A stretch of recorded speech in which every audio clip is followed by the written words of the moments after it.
Welcome back to Real Talk, American Edition. In today's show, we are talking about the health crisis and the food industry here in America. In this part two, we are going to talk about the pharmaceuticals and the concept of being too health conscious. So let's start off with being too health conscious. Now, Bilal, in hospitals these days, from what I hear, we're seeing more and more people coming in for plastic surgeries. They want to look good, but at the same time, are they healthy? They can be healthy. It depends on what the reason for plastic surgery is. So there is cosmetic surgery and then there's reconstructive surgery, different things. A cosmetic surgery from an Islamic point of view is excessive, barring reconstructive surgery. Cosmetic surgery, I think, it's on the rise. I'm not exactly sure what your question is. Was it, do I see it or do I believe in, do I agree with it? Yeah, are you seeing more of a rise of people trying to go for that quick fix? They'd rather get the cosmetic surgery. They'd rather get their stomach stapled or instead of exercising, for example. Okay, so so you're talking about sort of endpoints that are as a result of leading a bad lifestyle or not being satisfied with whatever you're given. So yeah, we do see people who are after cosmetic surgeries, liposuction, people who are wanting bariatric surgery, which is basically taking part of the stomach out and sewing it up so it's smaller and it fills faster. These are very late stage measures that people resort to when they're dissatisfied with their health. Absolutely, we see this. To be proactive is the key, and again, back to what Hippocrates said, is use food as your medicine. And certain foods are what they call today probiotic, meaning it's pro-life, from pro and bio meaning life. Interesting note is that antibiotics, it has the exact, in its definition, sort of anti-life, and some people criticize that. I'm not criticizing all antibiotics, but it's again, to be proactive, you would use probiotics like yogurt, fermented foods, apple cider vinegar is very good. So these are things that you incorporate into your life to prevent from getting certain types of sicknesses. With the issue of health, from an Islamic perspective, we should never think that you should be in a state of health at all times. Sin, according to the Holy Prophet Muhammad ﷺ, is that it's an exemption of sins. And sometimes health is a trial. Now maybe it's a self-induced trial that you brought upon yourself, and it takes on a form of punishment too, perhaps if you have gone outside the bounds. But nevertheless, it's something that no one can avoid. But there's certain types of sicknesses that can be avoided if you eat the right foods and you take steps in terms of following the Sunnah particularly. So we have the organic, we have the food as the medicine. But in today's society, we're also seeing other types of medicine. We're seeing this pharmacology coming in with all these engineered products. Now, Micah, is this pure? Is this, as the Quran says, is this tayyib, all this genetically engineered pills? Well, I haven't come across, in my understanding, in the Quran of any verse that alludes to the magic and the greatness of what man creates, But what I have noticed is that there's some things that are in a natural state that man doesn't have to interfere with or add to in any way that have been said to be a cure. Honey is one example, where the Quran says that in honey is a cure. Nothing has to be done to honey. It doesn't have to be heated or added to anything. And as far as I know, there hasn't been any antibodies or vaccinations that have been made from honey.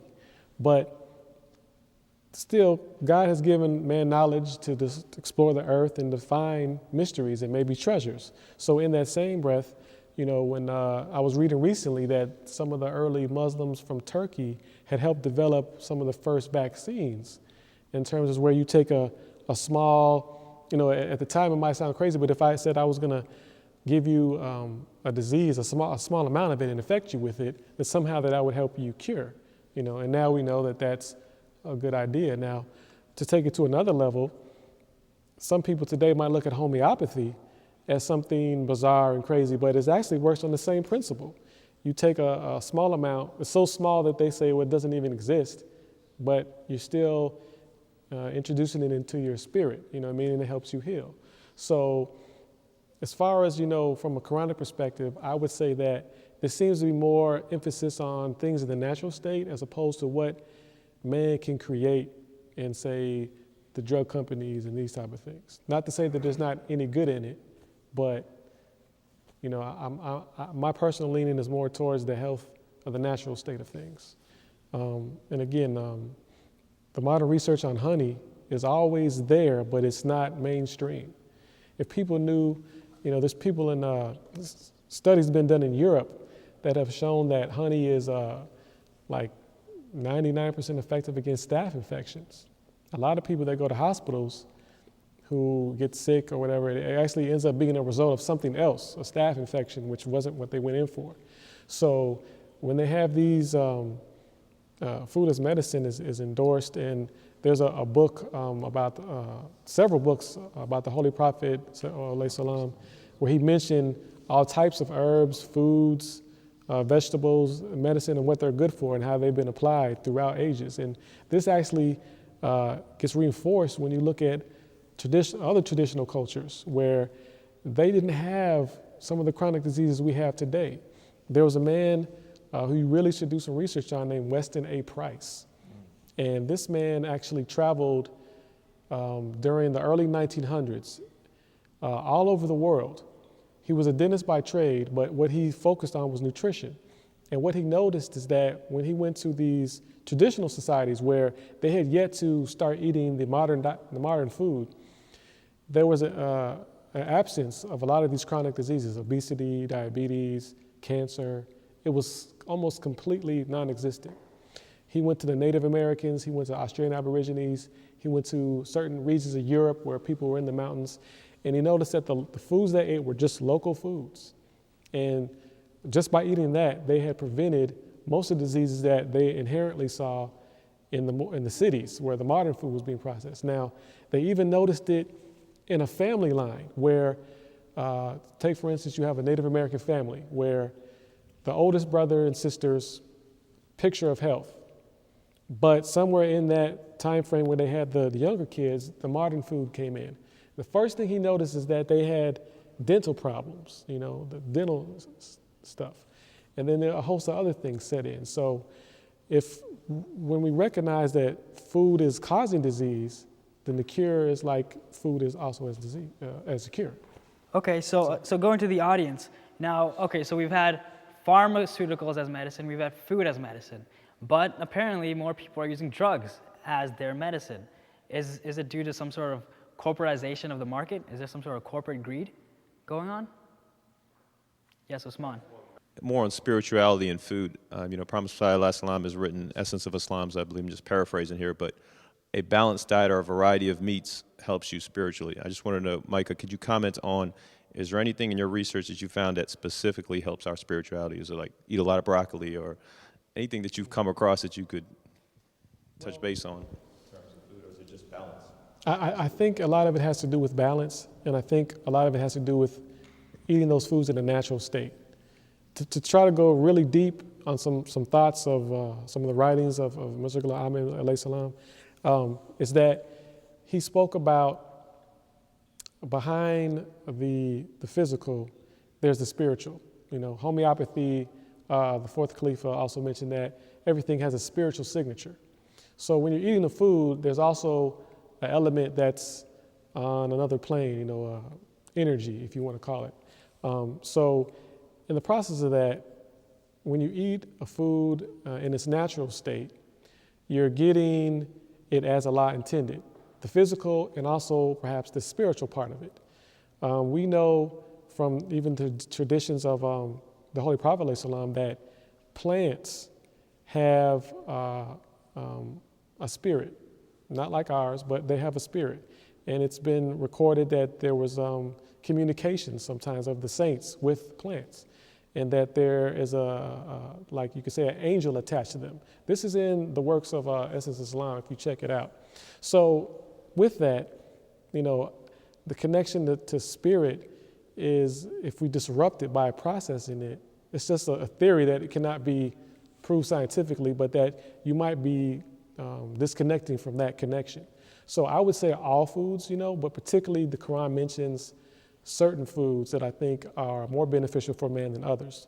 Milk in its natural state, honey in its natural state, certain things to avoid spiritually, like the pig. Now, we all know we're not supposed to eat swine, and we had this conversation earlier that if you had a pig, that you could eliminate the worms that are in it, if you fed it healthy food, if you raised it generation after generation in a hygienic environment, would it make the Quran any less applicable to say that Allah had declared that a foul animal?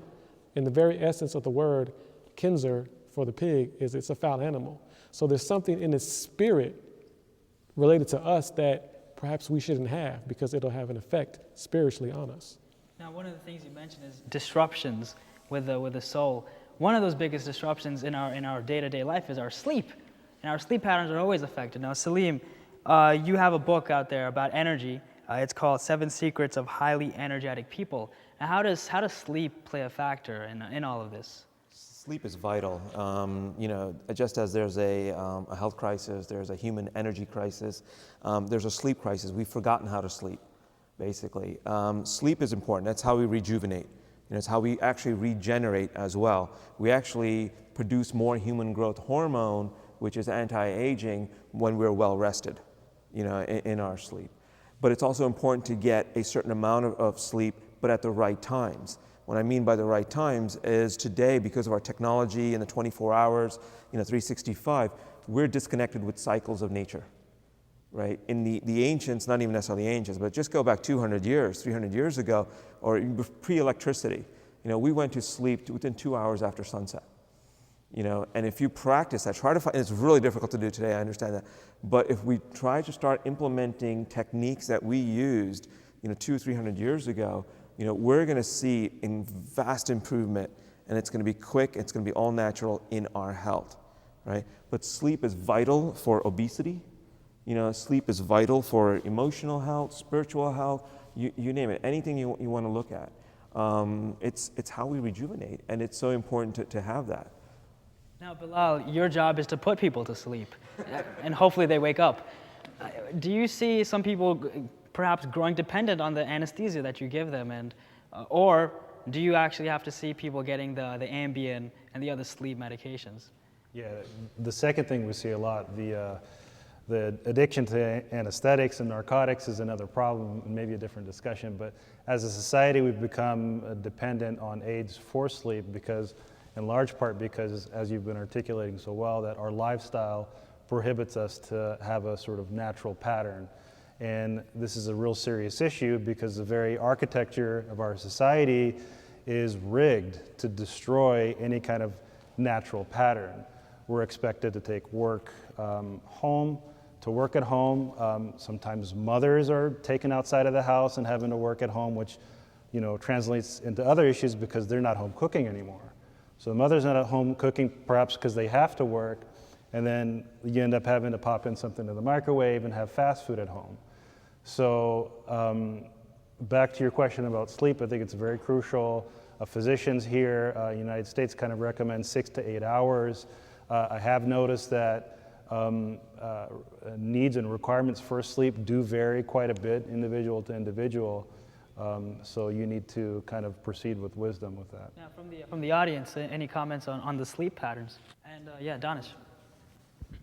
I just had a little question regarding the sleep. Just maybe some advice regarding sleep. Somebody who's maybe somewhat normal, healthy, maybe in the mid-20s. A lot of people in the finance industry, they're working long hours, and everybody's taking 5-hour energy and Red Bulls and Monsters.